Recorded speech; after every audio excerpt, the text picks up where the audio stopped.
order the April Sustainability Committee meeting, and the first order on our agenda is to vote on the minutes from the 23rd of March. Jamie had passed that around in the packet, and I've taken a look at that, but I would entertain a motion to approve those minutes. Looks like So moved. Anton has moved. And do I'll we have a second. second? David? David seconds. Any comments or corrections or edits that might need to be recorded? Hearing none. You want to take a vote, Jamie? Sure. I'll start with those on the screen. Rick Meinking, Yes. John Allen, Yes. David Kirstein, Yes. Deb McDonough, Yeah. Ernie Milner, Yes. Anton Boder. Yes. Thank you. All right, we're going to talk some old business. That's the reference of the EV ordinance, EV charging ordinance, and then move into new business. But wanted to see if there was any subject that the committee, any committee members wanted to bring up during the course of the meeting. All right. Seeing as that we have the agenda in place, Jamie, do you want to take over and let's talk about the EV ordinance? Sure. So as you all know, we had our workshop with the council at the beginning of April, and I think it was mostly positive with them. I thought that in general, they seemed receptive, and you all were, or most of you, I believe, were participating either in person or remotely. I thought they were very receptive. Yeah. Yep. I thought the meeting went really well. Yep. So we do still need to do some work on that.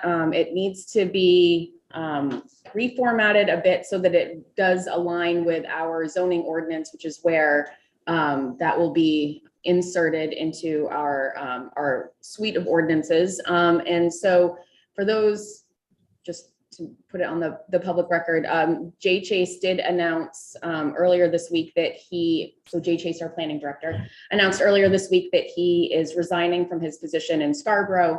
And so he will be leaving at the beginning of June.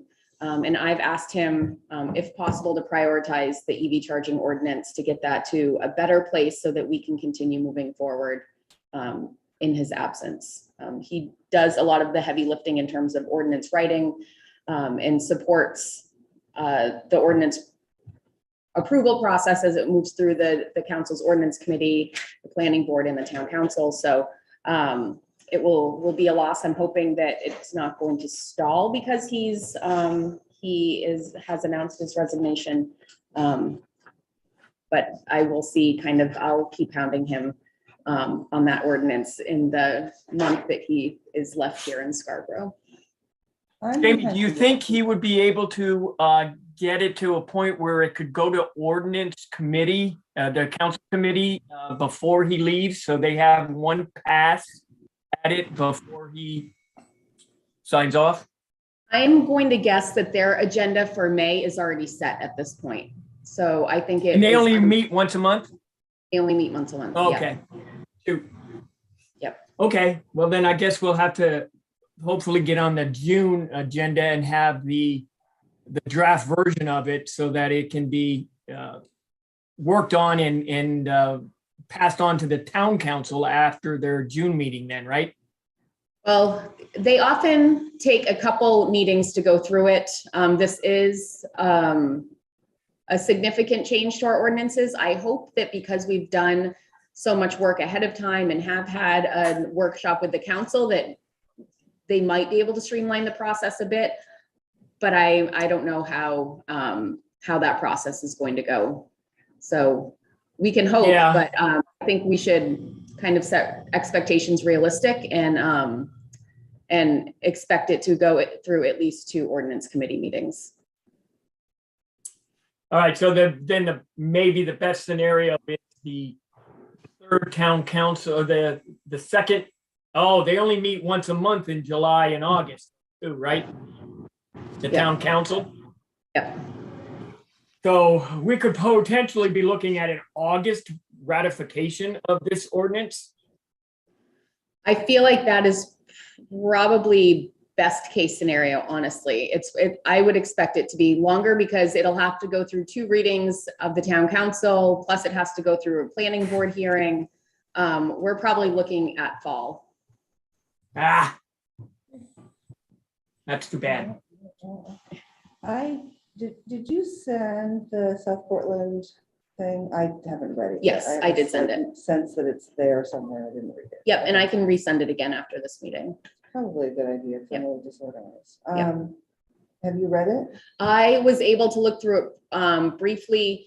I did notice there were some things in there that we might want to consider as we work through it, but I haven't had a chance to really dig into it yet. Okay, because that report is, I think, authored in whole or at least in part by the guy I spoke to, Yep, who was really recommending a cautious approach to actual physical hardware, like a limited approach to actual physical hardware because of the shifts that are occurring. Don't, here's the one. Because of the shifts that are occurring. In technology, Yes, so like, he just doesn't want us to require folks to install a bank of, say, 30 level 2 chargers, each with their own 40 amp circuit. Because, like, to require that in the ordinance, because the technology is available to do that with some smart, like that you do a 200 amp and then share it between them and stuff like that. He just doesn't want us to like over-regulate in ways that will inhibit. yeah, I get it. And his sense was that in terms of actual installations, that the market was really going to do a decent job of getting them in the commercial spaces, like where they're actually useful and they're actually being asked for, as long as we're ensuring that the stuff is underground. I don't know if that's what his report says or not. That's why I really wanted to read it and see where he came down on some of these things. yep. But I think we should read that carefully before we send this along. Mhm. So, Do you know if that technology change extends even into the conduit? Like you said, if it's underground, it's okay. So Well- meaning that there's not going to be any kind of, evolutionary change in the technology for just the no, way the it conduits doesn't, work. it So didn't sound conduits like would be it. fine. He just wanted to make sure that we're going to be putting together some sort of guidebook or something that helps people understand what scale of conduit might be required. Well, I don't think that's the position of the ordinance, is to do No, that. no, That's- it's not. That's on the developers and I'm the, gonna say, I would love to see Consumers. revision put that together. Yeah. But in any case, just, They're the experts. yeah, that you would need a larger conduit to have the two-way, like, charging and battery sharing stuff. Anyway, so I just want to read the report, and I haven't done it yet, and I'm sorry. Yep, it was sent out earlier this month and I will Yeah, resend it again I as part of thought I meeting had- follow-up. Yeah, okay. We'll flip it through now. It's very long. It is Yeah, very it was long. gonna be very long, but yeah. And South Portland was planning to do another stakeholder meeting. I asked if I could kind of be a fly on the wall for that one, and they said yes.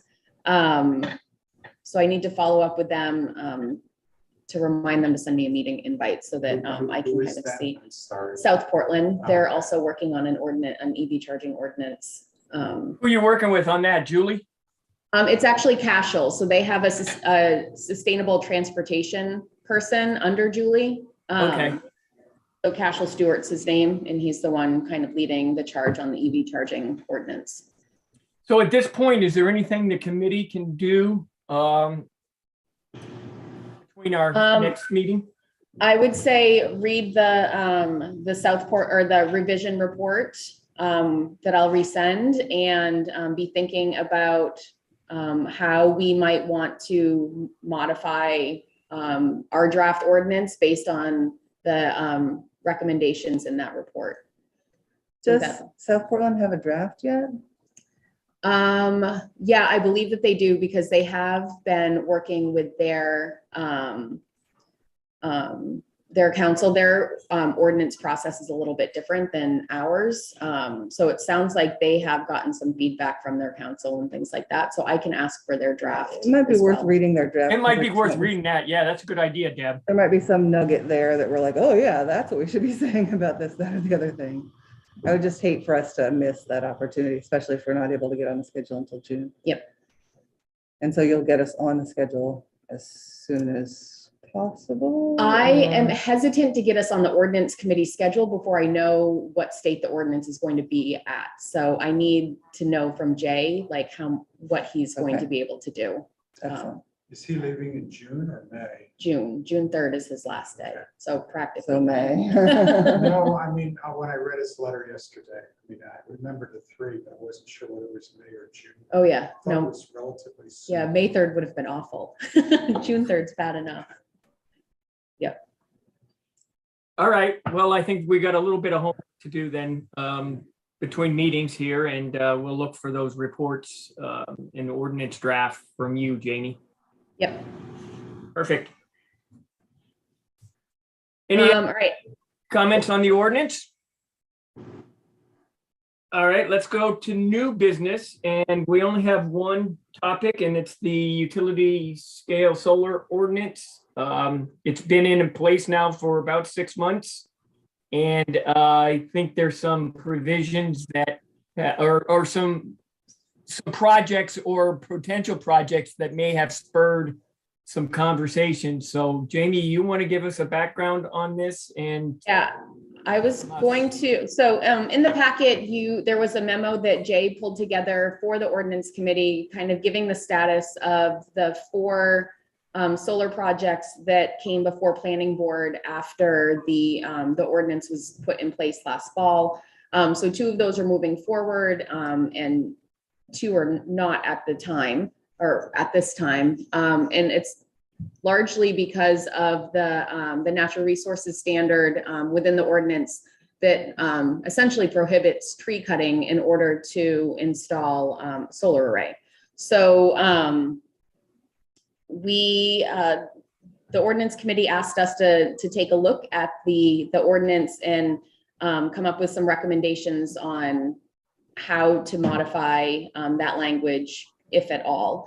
And so through that, if you recall, we spoke last meeting about I gave you all a heads up that this was coming, and Deb had asked for us to take a look at the eligible properties that could potentially develop solar and what the forest cover was on those properties, which I did. And also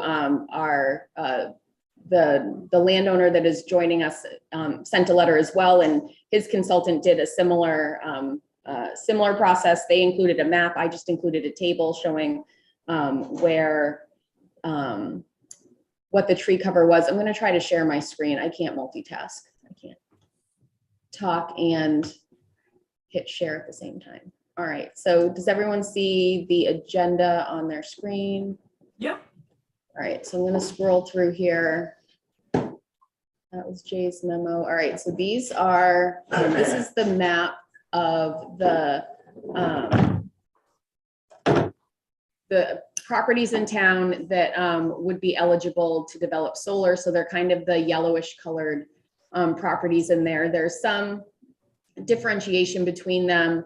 Some are contract zones, some are identified as the parcels where solar development was proposed. And this was put together at the time that we were developing the ordinance, just so the council and the ordinance committee could see or get a sense of where the development would potentially go. The red lines are the 3-phase power in Scarborough.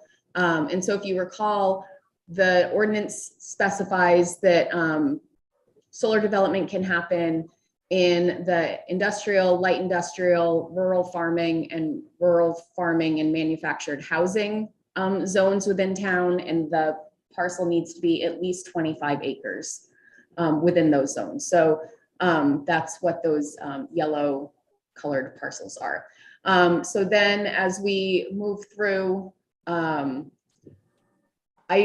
looked at as many of the parcels as I could and did a quick estimation using our GIS for what portion of the parcel was forested. There's an awful lot of eligible parcels with 100% forest cover, or in the high 90s, 80%. So, and then I want to scroll down, we'll come back to that, but I want to scroll down to the map also that was put together by, or was provided to us by Ralph Larry, so that you kind of get a visual sense of. So all of those red parcels would not be able to be developed for solar because of the tree standard in our ordinance. So this is where the discussion starts. How we want to address this, what the committee's thoughts are, what other questions you may have. Okay, well, I'll start. I mean, I don't think there should be any change. I mean, I think a forest is a forest, and we need our trees, and they provide a value that would be hard to replace, and would take, if we were to bring back a forest, it would take decades, if not longer. The forests provide an ecosystem that is essential to migratory birds that go through north and south through Maine. The Audubon societies, has come out in favor of keeping forested land, despite the need for additional solar. We've got a ton of roof space for putting up solar, parking lot, asphalt, and landfills where it makes perfect sense to put in solar. But forests are an essential part of our society as well. And we need solar, but we also need to keep our trees and our green space. And so I don't know if we can ask, I'm curious, Mr. Larry, if you're on the phone, I thought you withdrew your request, but are you considering reapplying or changing your request? Are you asking for information from us? Or I don't know if you feel like speaking. I think last time you were on the line, you didn't speak, but. Hi, this I'd be is happy. Greg Rosher. Oh, sorry. Go ahead, Ralph. Well, I was going to say I'd be happy to speak, but as far as the analysis, a lot of that was done by Greg Rosher, who's also on the line. But we did, as far as Greg, can you address? I think there was a reason it was withdrawn without prejudice, so that we could come back once the issue with the forest stand was discussed. But Yep. I'm very committed to it, and I agree with everything that you just said.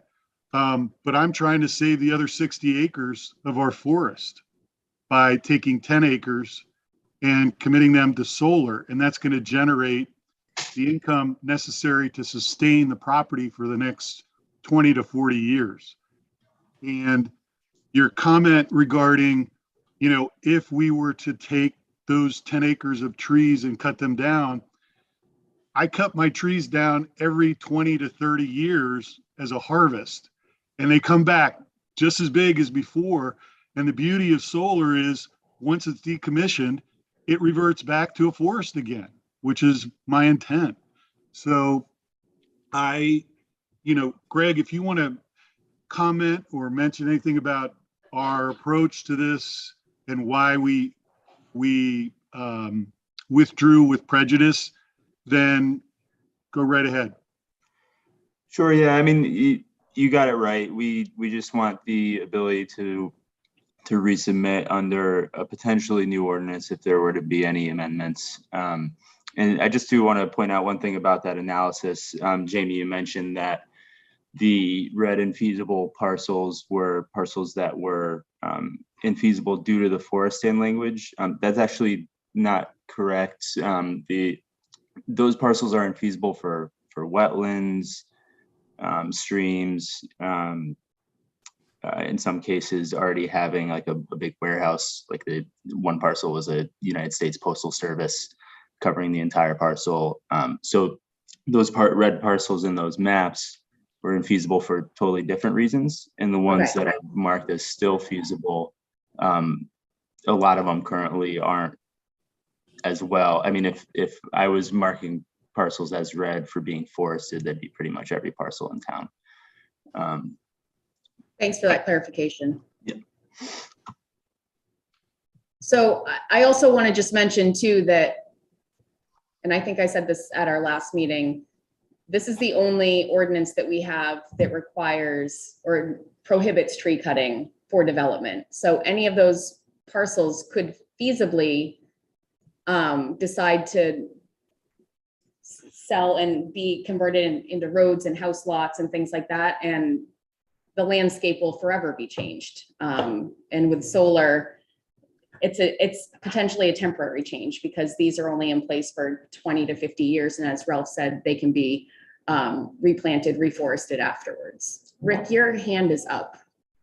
Yeah, while I agree with everything that has been said, I have a bit of a concern that we're telling landowners that own this property what they can and can't do. And, you know, in the rural farming area, if they wanted to farm it, they would have to cut down trees. And that's a permitted use within those zoning areas. So I'm concerned. Now, one of the things that keeps me from being overly concerned that we're just going to do a bunch of clear cutting is some of these areas are definitely not conducive for solar, namely because it just wouldn't be cost effective because they'd have to bring in the electrical infrastructure.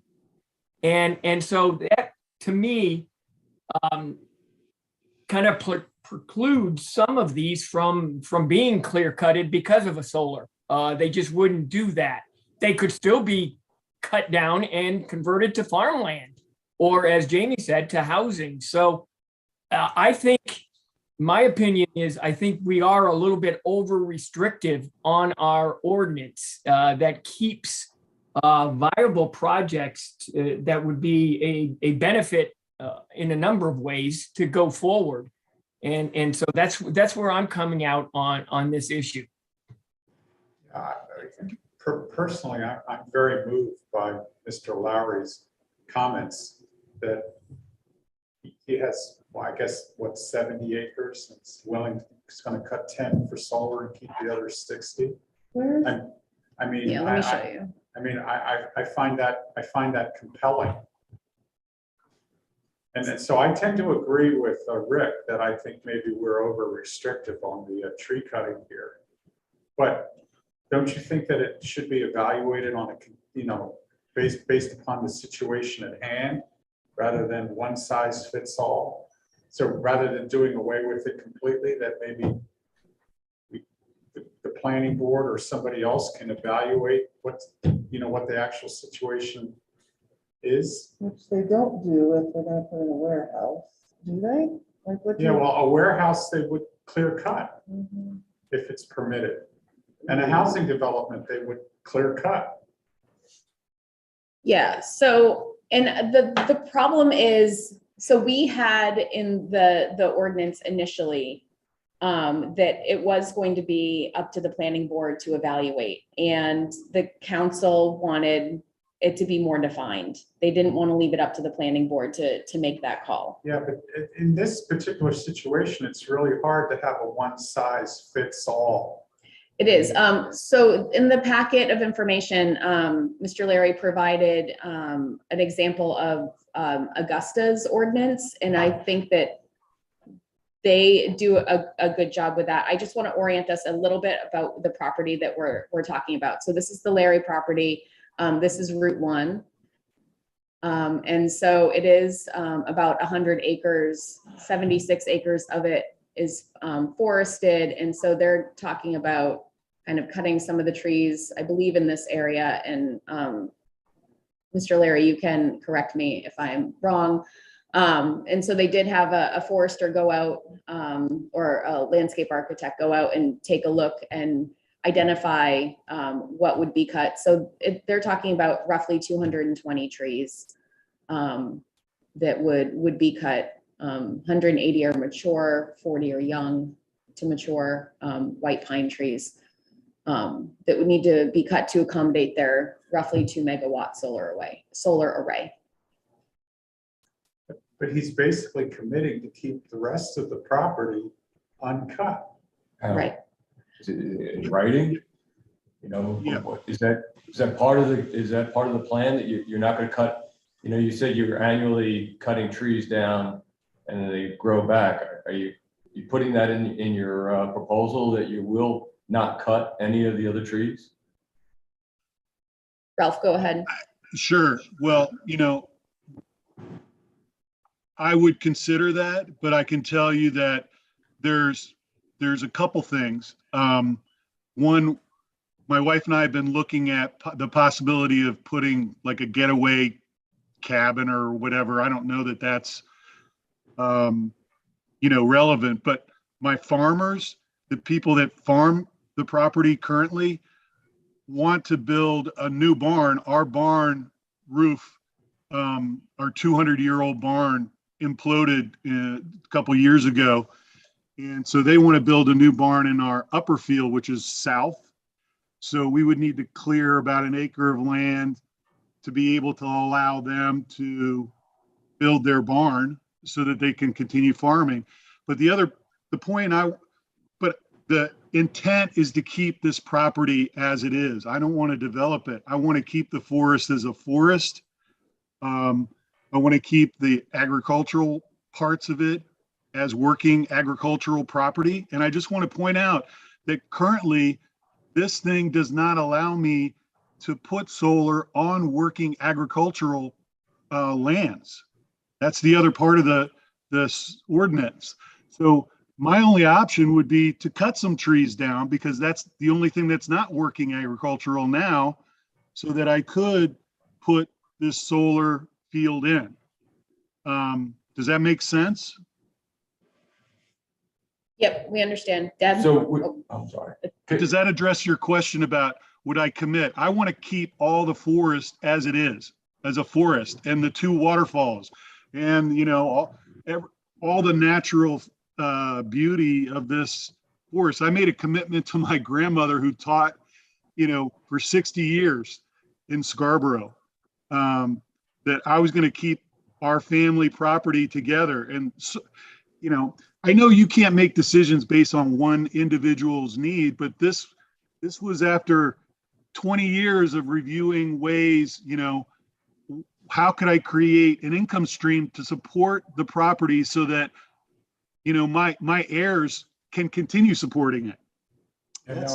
That's really the objective. I get that. I Yeah. get it. Ernie, did you have another question? If the ordinance was changed so that you could put the solar array on agriculture land, would you choose to do that then? If you were given the... No, I would not. I would prefer to do it where we're doing it because no one will see it. It could be restored to forest. It'll be in the middle of our forest. We've doubled the setback. Our closest neighbors won't even know that it's there. So it's, to me, I wanted to be the poster child for, a well-sited solar project and what was possible, what you could do, a postage stamp of forests we're using to save the rest of it. I can only harvest certain areas once every 20 to 30 years. And the income is barely enough to cover taxes in that 1 year. So there's a financial, I don't want my farm to become a development like a lot of other farms around me have happened. And I choose to be careful about what I say in these meetings because sometimes there's developers that I'm talking to and they don't necessarily like that I don't want to develop. But, I'm just being honest with you that I intend to try to keep this property whole as it is, as a working farm. That's what I want. That's what I want. And both of my sons understand that, and I'm hoping they're going to carry that on. But the solar really is the best and highest use in my mind, and eco-friendly, and is friendly to my neighbors as well. They don't like it when I harvest every 20 years. I had to go make friends with all my new neighbors because the lot behind me was completely developed since the last time we did a harvest, and they were very upset about their forest disappearing. When we did our last forest conservation required thinning. So I don't know, as you said, I am very passionate about this. I'm not trying to be. I do want to be an example. We try to be Greg did a great job in terms of looking at what other, because this is a big deal, what other entities are doing right now about solar.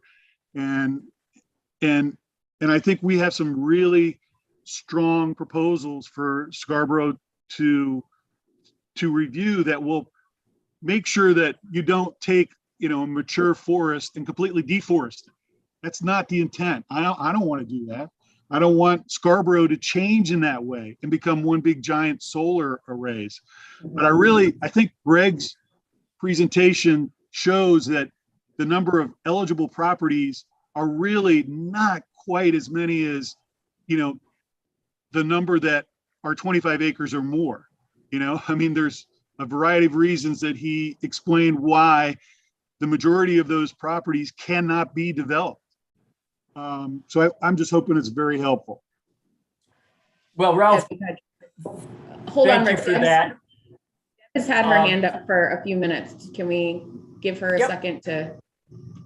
So I have a couple of questions. Well, first, a point that we wouldn't want to prohibit any additional tree cutting because that's not actually good for forests to just leave them not static, but that's a decorative process. The other one is, does our ordinance permit grazing? Like, could you put a solar farm on grazing land, or is that agricultural land that wouldn't be allowed? That's a good question. I don't know that is Let's specifically. look into that, because prohibited. that's actually a really good Yeah, it's a, solar farm management mutual use, practice yeah. that we don't want to accidentally prohibit. I guess I just keep coming back to we would let him turn it over to a developer for houses. And yet not for this. Makes me I'm crazy. disturbed by continued deforestation, and so that's not something that I want to. I almost feel like we need a separate ordinance for forest evaluations for any developmental process, but that's a different beast entirely. But I don't want, gosh. What was our thinking originally? When Yeah. we were talking about. Don't wanna tree wreck cutting things. and solars. Yeah, you don't want to just like wreck things to put in solar, like that's. right. We're But trying to be as We're fine cautious as wrecking we things could. for every other kind of Right. development. Yeah. But yeah, I Was that think. Our idea, or was that something that was put up by the town council? The original wording was essentially, they would be preserved to the greatest extent practicable, which, you're gonna have to, understanding you're gonna have to cut down some trees for any kind of Anything, development. Yeah. And so let's just not level everything, make sure that they're leaving what can be left based on the scale of their development. The council wanted everything referencing greatest extent practicable as determined by the planning board out of the ordinance. Why was that? They didn't want it left up to the planning board to Did they give make you that any judgment reason call. why? Not really. Now it seems like we have a good test case to go back to the town council and say, time to rethink. Yeah. Right? Well, and the ordinance committee did send it back to us to look at this and propose revisions to it. So that's what So we're we doing. propose the greatest extent practical. Yeah, Right. Maybe it needs to get retabled. All right, so Ron put his hand up and Rick, you had a comment. So Rick, do you want Go ahead, to? Ron. Well, I would agree that you have to create an ordinance or in every other ordinance to say to limit trees, or this one doesn't work because you can this property, anything you want it to be, take down the trees and then decide to put solar on it. So what's the value of what we're trying to do? The only other suggestion would be that we provide something like if it's a marshland or whatever, where you have to provide funds to some entity to preserve land elsewhere. Yeah, and we're not currently set up for that type of kind of impact fee. And the council has been unfavorable towards impact Yeah, fees. So, and that's, I understand that, and that would be extremely difficult to do.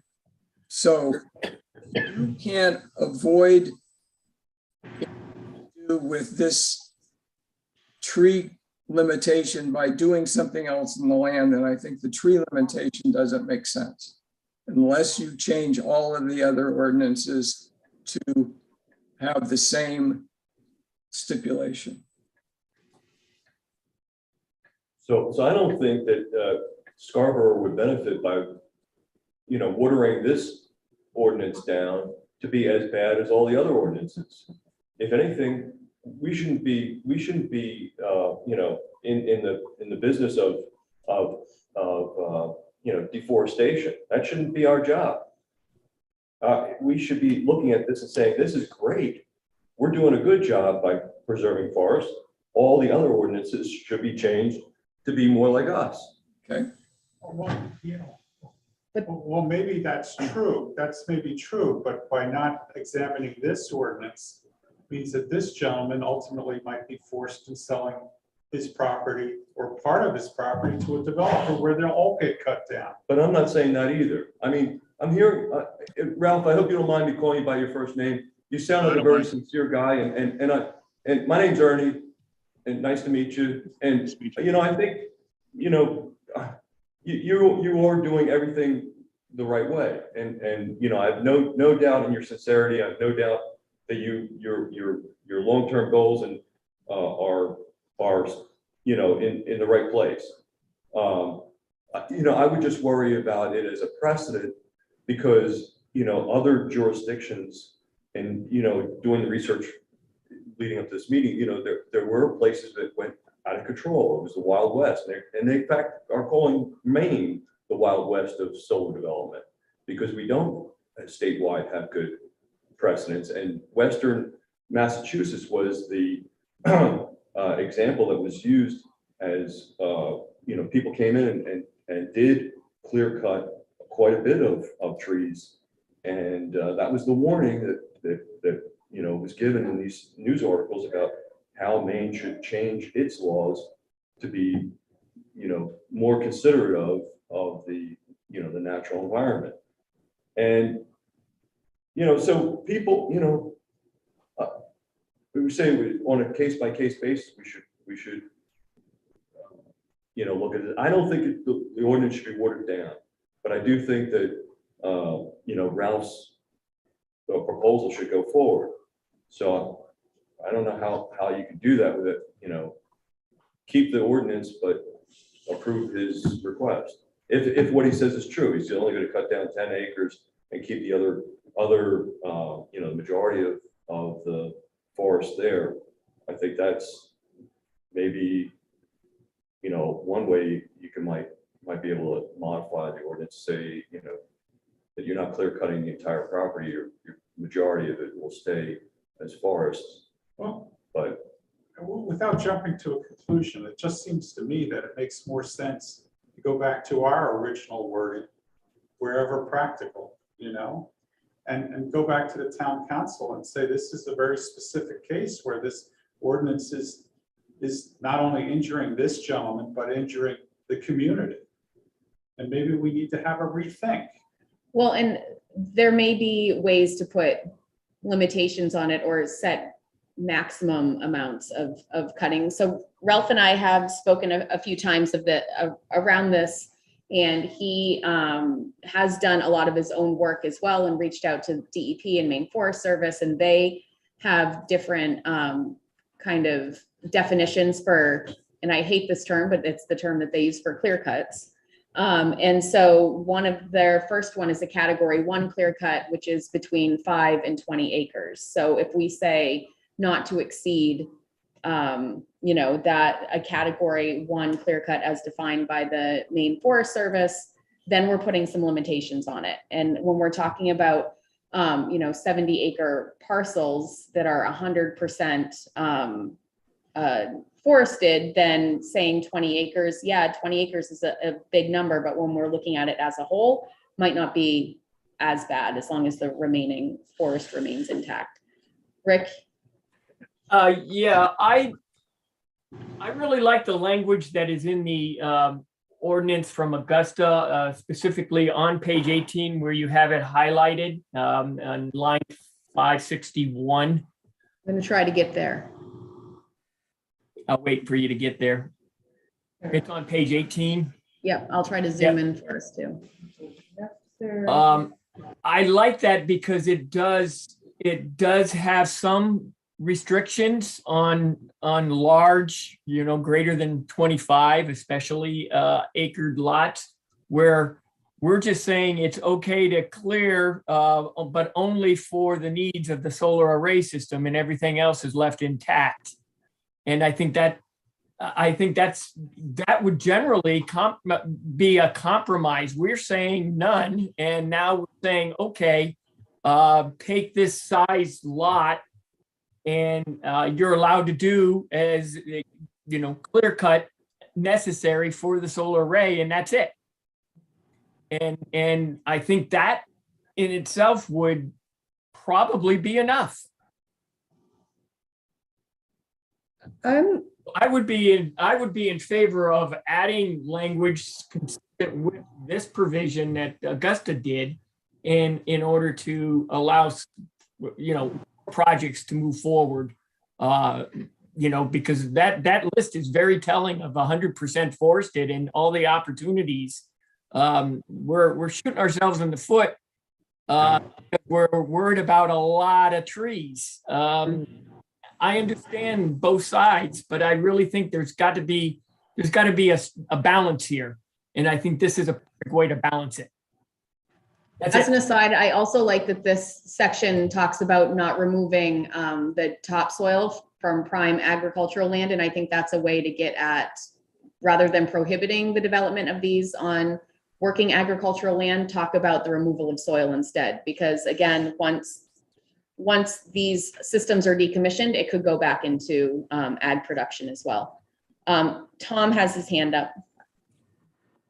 Yeah, I mean, I think Rick kind of said what I was going to say is I think Mr. Larry's kind of approached this as well, is I think, and I think that Augusta's section also addresses that is, we may need to adjust this in a way that, we aren't shooting ourselves in the foot, is, there are going to be trade-offs in that, if we don't word this carefully, we may be locking ourselves out of a lot of solar development in that, if we prohibit any cutting of trees, if it's all about forest protection, if we may end up with no parcels. So I think, Rick kind of hit the nail on the head there is, if we're being so careful to protect one resource, we may lock ourselves out of every other resource, whether it's solar or anything else going down the line.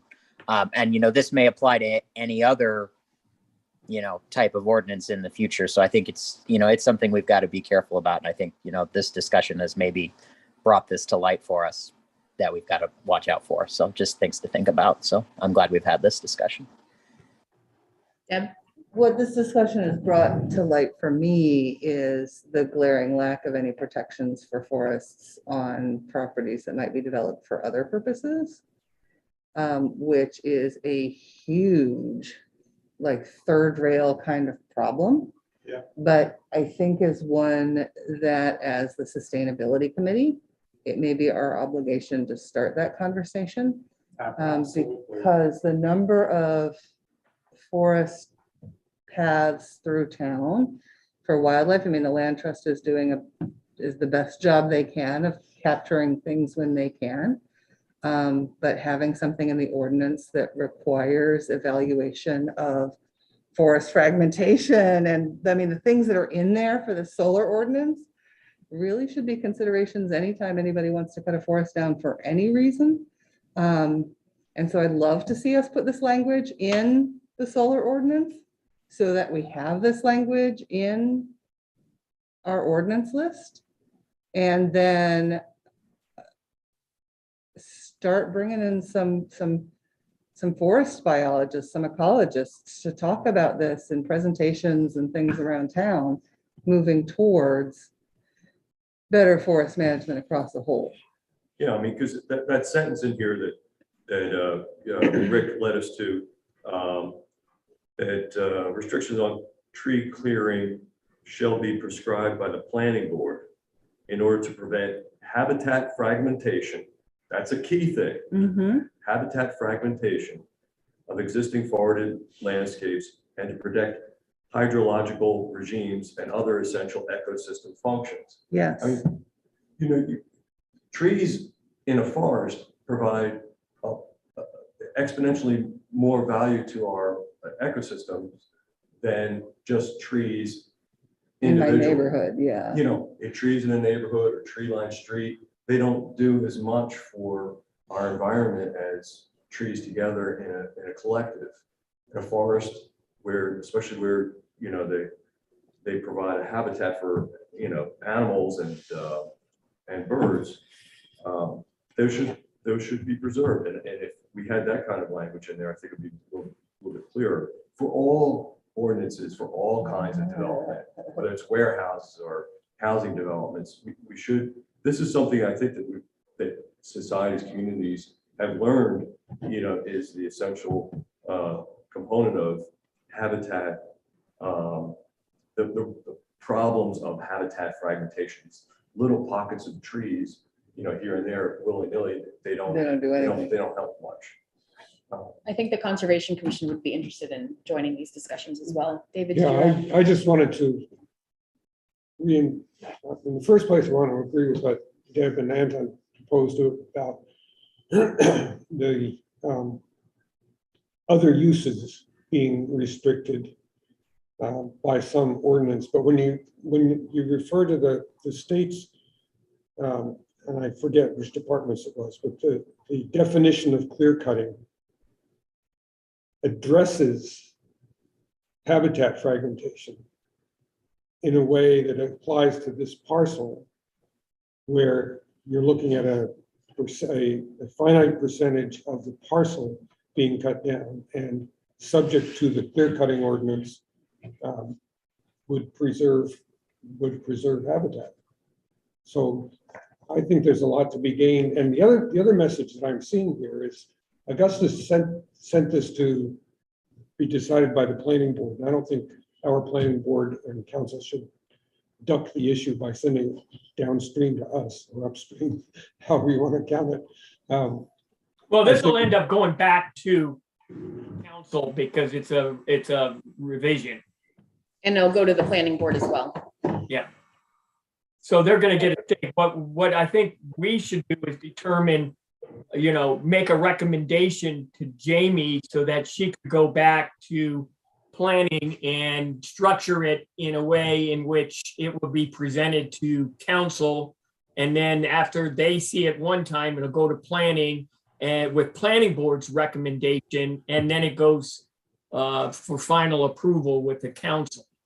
This will actually go through ordinance before it goes to council. Oh, that's right. I forgot the ordinance committee. That's right. Yeah. So there's several more looks at this, but I think, you know, coming out on this is I would like to see us, you know, be a little less restrictive, but have strings attached. And I think language such as this found on page 18 and 19 make a lot of sense to me. And I feel like that's a good space to be in. And at the same time, again, it's private land, it's owner owned, and I don't think ordinances should be designed to be, overly restrictive to a landowner that wants to do something beneficial to their property. So I think, we've talked about it, and we need to give Jamie a little bit of direction here. And so I'm going to stop sharing. That's where I'm coming out on it. So Deb has her hand up. Ernie would like to say something, and Ralph has had his hand up as well. So we'll go Deb, Ernie, Ralph. So I would move that we direct Jamie to take this Augusta language to the appropriate powers that be for evaluation, and report back to us. Is that what you need from us? Essentially, yeah. Okay. I want to object to, I know that it is the way that America has managed land ownership for as long as we've been America. But this idea that private property owners should have the right to destroy things just because they happen to own them, I think is objectionable. And I would also, so there's the motion. Let's do the motion. Yeah, I was just going to say, we have a motion on the table. I will second the motion, and now we'll open it up for discussion. Okay. So just so I'm clear, the motion is for me to work on using the Augusta language as a template, incorporate that into our solar ordinance, and work with planning to go through that review and bring it back for our next meeting. Precisely. Okay. I would encourage you to strip out the unless otherwise necessary on the herbicides and pesticides. I want that no herbicides and pesticides. There are ways to deal with that are not herbicides and pesticides. Cutting down forests and spraying herbicides and pesticides on them is just God. So I know that we have pesticide issues in town already that we yap about. But I would encourage you to consider that as you look at the language. Well, that's in there. The use is prohibited. Well, it said unless they're deemed to be necessary, and she just wants to take out the deemed to be necessary part. Ernie. Well, I just wanted to reinforce what Deb was saying, is that the value of ordinances. I think that, I kind of was listening to your comments, Rick, about, private use of land and the rights of private owners, but there's also the public good that should be looked at, the greater good of the community. And that's what ordinances preserve, is that they do put restrictions on how land is used, because you have to consider, the greater good. And, we don't want, smokestack industries. We don't want,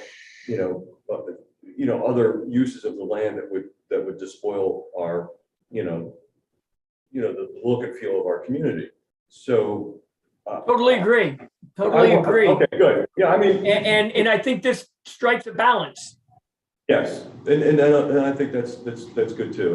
And I somehow think that case by case evaluation. I don't know if you can have,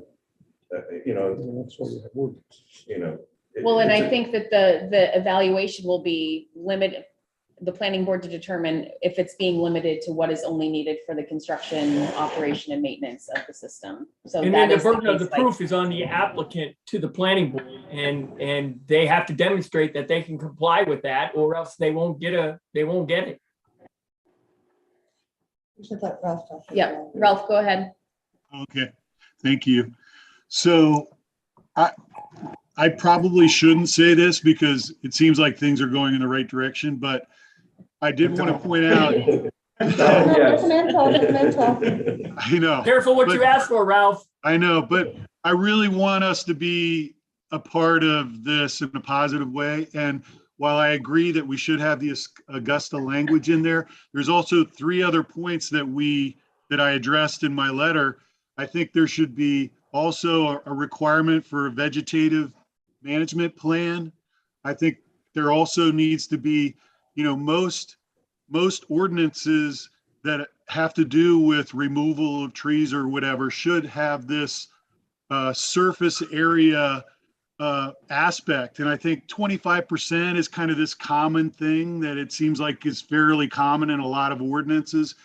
And if you include the solar panels as part of that, what you're covering your land with as part of that 25%, then I think that's also, I'm not advocating for 25. I'm just saying that's what we found, that should be part of the ordinance as well. And then restricting solar farms to be no greater than 20 acres seems to me to be very prudent because, a 100-acre solar farm would definitely change the character of Scarborough.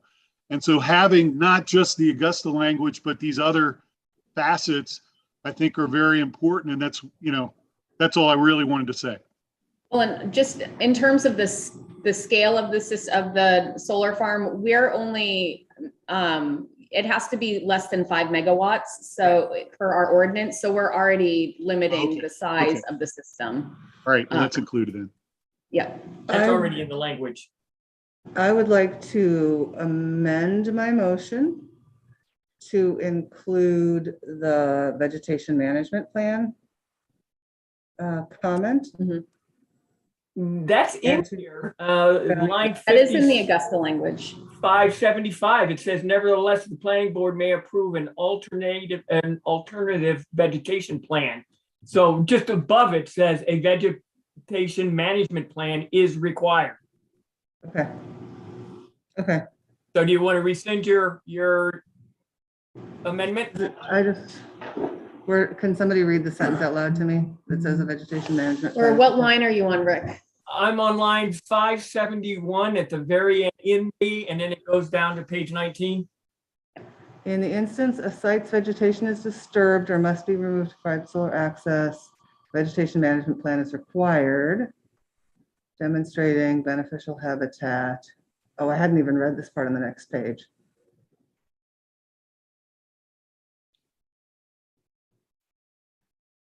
I again want to delete the nevertheless line. But with that vegetation plan required language in there, I do rescind my amendment. Okay, so we still have the original motion on the table. It's been seconded. Do we have any other discussion? All right, seeing no discussions, Jamie, you want to roll call it? Sure. Anton Boder, I approve, I agree. Deb McDonough, Agree. David Kirstein, Agree. Ernie Milner, Agreed. Rick Meinking, I agree. Ron Allen, Agree. Tom Loader. Agree. All right, fantastic. There you have it, Jamie. You all set? Wait, Mr. Deb has her hand Larry up. And Mr. Rosenberg, appreciate you coming on and making those comments. I think it was helpful to hear from potential project applicants. And I hope this will help your project move forward, and hope that others in your same boat can join in on solar ordinance. Thank you. Appreciate your hard work. Thank you for having us. Thanks for all the information you've added to the conversation. Can I make Problem. one concluding comment? Not germane to this specific issue, but for just our committee going forward. Yeah, Can we think about making some of this stuff extensible to some of the other ordinances, or come up with some concept where we can help preserve trees? And I think that would be very responsive to what Ernie is saying. And Yeah, think that I do also too. creates this issue now where you've got one ordinance that's got this language in it, but all of the other ordinances don't have this language at all. And so if this man wanted to cut down all of his trees and put a factory there or a warehouse, it would be okay from my viewpoint. So I think that We need to this, have some consistency. these are here. things that the Conservation Commission is very interested in addressing also. So I think it would be very meaningful if the two groups could come together and talk about priorities. When I was on the conservation for 8 years, Mhm. we never got that far. Jay Chase was very, very, very congenial to talking about tree cutting and whatnot, and we never got to it. Well, and I will say, go ahead, Deb. I move that we direct Jamie to schedule a joint meeting of the Sustainability Committee and the Conservation Committee for the purpose of discussing the role of forests in Scarborough. and other ordinances. Absolutely. Because That's what my end is happens up for. is Yeah, the developer buys a piece of property and they cut down every tree. Mhm. I said, and I've had this conversation, I won't mention the developer, but I've had this conversation with the developer. I said, how many of these trees are you gonna cut? He goes, as many as necessary. And then they wind up, they cut every tree down. Mhm. So that was what was because that's necessary. easy. They don't think about it. They go through and they cut everything down. And I think that's an abomination. So what I was going to say is that South Portland has a tree cutting ordinance and it is, I don't know how well enforced it is. It's kind of an ordinance for being an ordinance. So that is something that we can look at and maybe and talk to them and draw from their experiences. I will say that it seems like we're going to need some parameters on this. I know, it's a tough thing. But I Because one of think the it starts reasons with a that brainstorming there- session with those two Yeah, there groups. are many, many trees in Maine, and it's not considered to be something that is particularly an endangered resource. It would depend on where you are in Maine, I Yeah, would say, and Locally, it is. yeah. But Yeah, but I habitat mean, is from habitat. a lot of people, they go, oh, well, they'll always grow back. Not if you pave the ground. Rick? Yeah, they will. Well, eventually. I hear the committee, we never want to rest. I think we're shepherding the EV ordinance through. We'll probably be asked to support Jamie as she continues with this ordinance. But I'm hearing that maybe our next major task here is to put together a joint meeting with conservation and see where this starts to make sense into the subdivision or site plan review process, or even master planning. When we start talking about changing some of the, or adding language to the ordinances that exist for, the development of more properties in Scarborough. So, I salute the committee for wanting to take on something else. So I think that will become Could absolutely. item here coming. Let's get through this and we'll work on that while all these other ones are getting approved. Okay, so I've got a motion on the table. I'm asking if Anton is seconding this motion. Yeah, absolutely. Okay. There's a second. Yeah. I don't think we have to make a formal vote This- talking to formal- Jamie and Formal saying, action, Jamie, yeah. Yeah, but I think it's, I want it in the record as, yeah, something that. yeah, it'll be in the minutes that we've now asked Jamie to put together a plan to get us to the point where we can start crafting ordinance language into site plan reviews. Yeah, and the Conservation Commission is very interested in updating our ordinances for a host of things. And I think it is going to be a piecemeal process. So looking at tree cutting, I think is a good first step. habitat disruption Yeah. rather than just tree cutting. I would It's like true. to shift the language to habitat destruction or habitat. It's a good I'm not point. sure that destruction is the right word, but habitat Alteration. alteration. Yeah, and to shift the emphasis away from the seashore and the ocean into the forests. Well, and really, it should be both places. And the I- grass, I- and the I- grass. They're all lands. related. I mean, the groundwater problems that we have with erosion. But we get more worked up about shoreline and ocean and water than we do about forest preservation. Ooh, thanks to this. Well, for the sake of the committee, I think Jamie's got some things that she wants to report out on. So if if we can move forward with our agenda items, it comes to report outs. So Jamie, you want to tell us all the good news? All the good news. All right. So I don't actually have a report from town council. April isn't able to join us today, which I was not aware of. So we don't have a town council update right now. Conservation Commission, I have shared a bit about what their priorities are. They are working on goal setting. I think they'll be Delighted to have something like this. Yep, they'll be excited to have an opportunity to work with sustainability, because we have been talking a bit about a climate action and resiliency plan. And there would be roles for both groups and other committees in town as part of that. David, did you have No. something? no, Okay. getting- I thought you wanted to tell us the plan with the grant money. Oh, how did I forget That's that? the good news. I don't know, but I was waiting for you to say the good news. Yeah, so we did hear last week that we received the community action grant that we had applied for. So that will give us funding to work with Maine DOT on developing resiliency strategies for Route 1 where it crosses the marsh, and Route 9 Pine Point Road where it crosses the marsh near the Maine Audubon Center. And so the town will be leading the public engagement piece of that process. DOT will lead the engineering and technical piece. And so we will be kicking off officially with DOT probably in the fall. We are having regular meetings, kind of like preliminary planning meetings with them on a monthly basis. And we'll probably be, I anticipate that we'll start the public process in the fall. And so that'll include at least 2 large public meetings to get input, and then smaller stakeholder meetings with various marsh-related stakeholders through that process. It'll likely be a 2-year process for DOT to do the analysis and design work, and so it'll be ongoing for a while. And then Now, we'll there's move in- another round of this funding that's available, and I wonder if you have any thoughts on what we might want to invest some time talking at our next meeting about in preparations for the next round.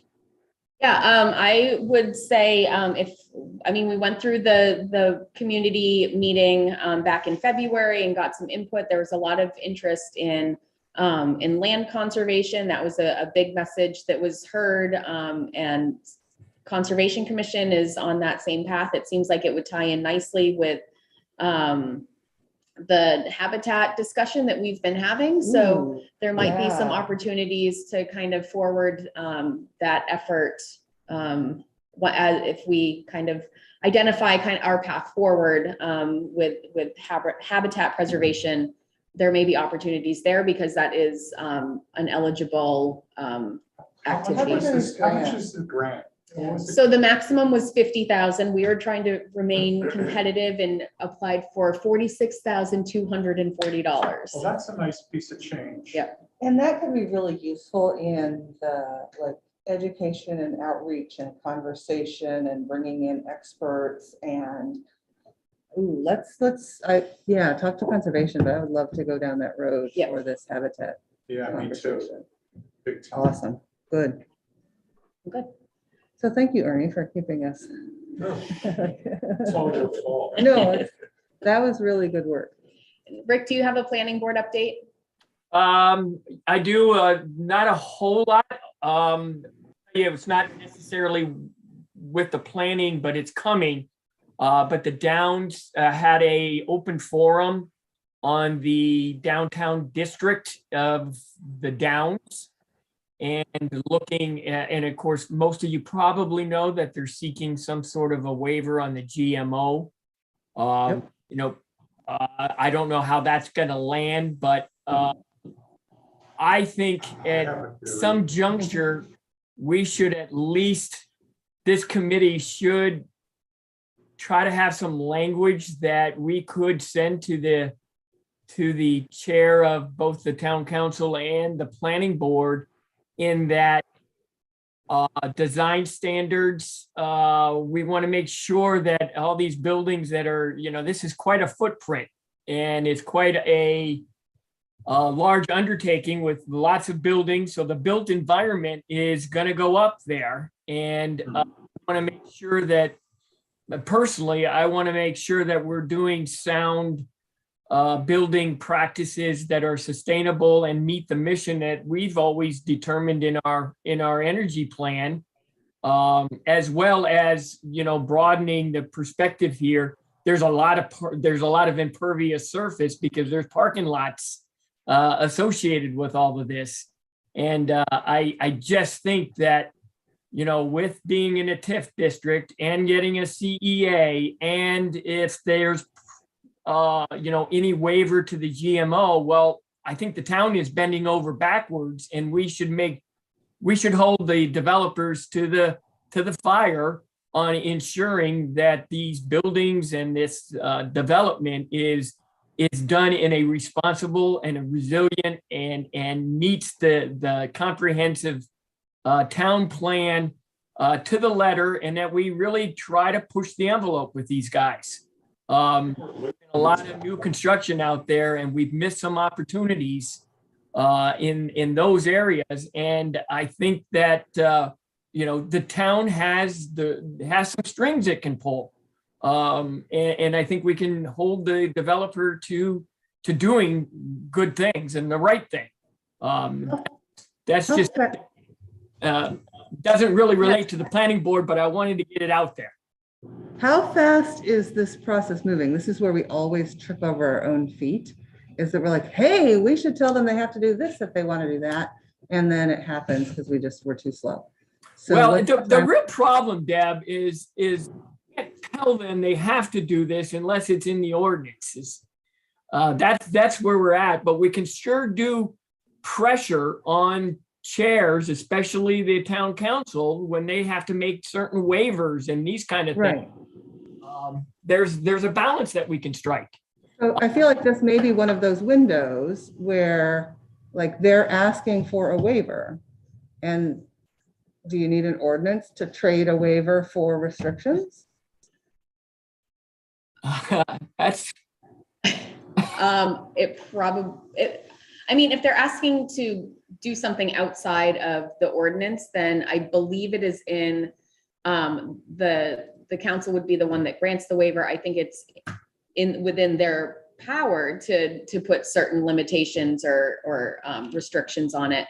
But I'm not familiar enough with that process. Can you look into that? Because I think we have a good laundry list of things that should be happening in some of these development processes.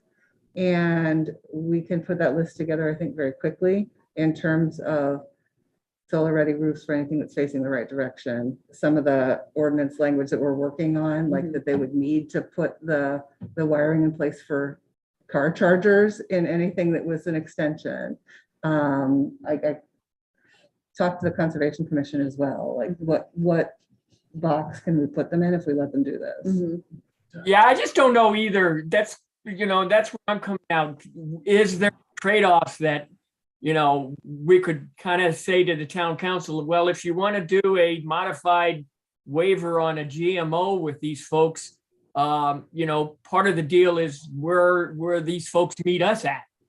And I wonder, and I don't know, and it'd be something, you know, Tom Hall might have to get involved in, but, you know, I would like to be able to send the town council chair something from us to say, you know, we're interested in this. We understand there's a GMO waiver request, and, you know, I don't know where they're coming out on it. So I don't know if it's going to get denied in total, and then that changes growth.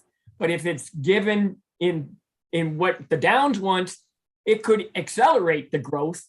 If there's a happy medium in between, I don't know. And is this where we can insert some of our desires? Rick, it may be helpful if you might want to reach out to April and get her read on that. All right, I can do that. Not here to be part of this conversation. No, that's a good question. I'll do so. From what I heard from the town, from one of the town councilors, and I'll keep the name out of the record, is that the reaction was they'll get something. They'll probably get something. And it seemed to me like it was almost inevitable that there would be a waiver to the GMO. So, Because you just know from what you can read and what you see, is that this thing is now intersects with the towns, this new town center and all of this. And Rick has talked about this in prior meetings where they say, if you don't give us the waiver to the GMO, then you can kiss the town center goodbye. Maybe I'm being too political here, but there seems to be a bit of a standoff. So they set the agenda and we're just reacting to it. mhm. So, and I would say that if this committee wants to, I mean, Rick, obviously have the conversation with April. And if you want to start putting some thoughts down into a memo that can be circulated with this group. I'll put some outline together and then give it to you, Jamie, and maybe you can put some color to it, and then we can get it around to the committee members. Sure. And then that would be your opportunity to kind of give the whole laundry list of what, and then it's up to the town council to, But isn't it? Take within action. I'm sorry, I'm talking too much, but isn't it within our legitimate purview that we have the right to react to the growth management ordinance? It would be nice if we were And ahead of and it. variances to it? well, this is our way of doing it. Yeah, and I think we should. I think Well- we should be able to. I just think that Log in April on may this. be able to give some guidance on an approach. Yep. That may be helpful. I will contact her today and at least set up a time that we can chat. And maybe you're more diplomatic than me. I sense you are. I think that that's probably true. I think it's true. I think we have every right to talk about the GMO because it impacts sustainability Right. and the quality of our life and large footprint, as Rick says, and hundreds of new dwellings. Well, and keep in mind too, that as a resident of Scarborough, you can comment Yep. on your own for any of these things as well, whether, I mean, As I have, okay. Yep. but as a Right, committee, well, I think. we'll we take all that- have the right to do that. We'll add something else to your plate, Jamie, and we'll do that. How's that? That would be I- great. Thank you. My plate is pretty empty at the moment. Please sense the sarcasm. I'm sorry. I didn't Well, sense anything. If you get the Conservation Commission involved with the trees, have we thought maybe to talk to the Scarborough Land Trust? I mean, they're out there, I guess they're over here wandering, doing their thing. Maybe they should be kind of like pulled, maybe Andrew Mackey should get pulled into some of these conversations. So we are hoping, there's been discussions at conservation Andrew has come to a couple of our recent meetings. We would like to have a more focused one with him coming up, just working on scheduling it. And I can let you folks know when that happens, because it might be good to have members of sustainability for that conversation as well, since it seems like there's going to be some overlap in these efforts. Excellent. Well, this has been very fruitful, I think, and we're heading in the right direction. I think, in terms of wrapping things up here, that's about it for planning board. We're just seeing little modifications and nothing of great, worthy of continued discussion or action from this committee. But I did want to bring that up about the downs. So that's kind of inserting something in the agenda that I should have done earlier. Hey, Rick, I may connect you also with the chair of Conservation Commission, because they may. Is that also Charles? be- Nope, it's her name's Randy Hogan. Okay. And Conservation Commission may be interested in commenting on the Downs GMO as well. So I don't know if there's an opportunity for joint comments or for them to do separately. But it would be good for you and Randy to connect anyway, especially as we start kind of talking about our habitat initiatives. and Sure. Things like that. Yeah, and maybe they have some ideas and we can incorporate it in one memo and we'll both sign it and move it on. Has Yep. the Downs provided the nature of their request yet? Like, do we know what they're asking? Oh, yeah, they know what the GMO, they're going after the GMO. But want have they to- given specifics on what they're looking for? I believe they have, but I don't know what exactly the GMO provisions that they, how many do they want? Do they want a total waiver and just be able to have unlimited building permits? I don't know. My guess is I think they're going for a waiver for that. Have that their housing units are no longer part of the GMO. It's outside. So, and I kind of got the same idea that Anton's got. There's going to be some sort of a compromise, but I think part of that compromise could be something that involves sustainability and conservation and what have you. Well, they made a public statement. They had a meeting over there at the Downs about 2 weeks ago. It was more of a PR sort of thing from my perspective. But I think there's an actual quote that said they're still working on town council. Yeah, they want a waiver of the GMO, so they feel like they cannot move the downtown to build that until they have more housing units to support the commercial aspects, the commercial retail aspects of the downtown. And with that, I'm going to have to get out of here. I don't want to delay any other conversations, but we do have a meeting next month. And I hope we can, continue our discussions and do some homework behind the scenes, and maybe we'll be chatting with Conservation Committee. But that's all I have. Jamie, do you have any other issues you want to That's it. address? Nope, that's it. Then maybe a motion to adjourn? So moved. All right, we got a movement to adjourn. I'll second it, so let's go.